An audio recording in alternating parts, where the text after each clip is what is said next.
There are times you may be stuck in a decision and not quite know what to do. Some of them are silly, like, do we go to Chili's or do we go to Cracker Barrel? So maybe more serious, do I get this truck or this car, or do I take this job, or do I stay where I'm at? Life's full of decisions. Like they did many times, the Pharisees tried to get Jesus in a situation where no matter what he said, they would get him to be wrong in some respect. In Matthew 22, they bring a question up to Jesus.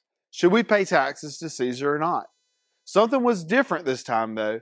Not only did the Pharisees go to Jesus, but they plotted with the Herodians. Right? This was a group that they usually didn't associate with, that were fiercely devoted to the Roman government that Caesar oversaw. See, if Jesus said, pay taxes to Caesar, well, the Pharisees would say he was supporting the Roman government and the false gods that they stood for, that he was against the Jewish religion. And if Jesus said not to, the Herodians would say that he was a traitor and stealing money.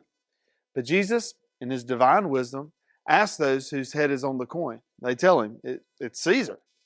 Then Jesus says, well, then give to Caesar what's Caesar's and give to God what is God's. They were amazed. For us, we live in that same tension today, right? We render to the government and the country what belongs to it, and we give to God what belongs to him. Now, if there's ever an overlap where the government tries to take ground on what is God's, we certainly don't bow down to it. But when at all possible, we honor those in leadership. If you think about in Daniel, the story of Shadrach, Meshach, and Abednego, right? They're told, hey, bow down and worship this golden image that Nebuchadnezzar has created. And if you don't, you'll be thrown in the fiery furnace. Well, what do? They stand up and say, no, we're not doing that. So in your life, as you go through this life, we honor our leaders wherever we can. But remember, ultimately, God has the final say. Change begins in you.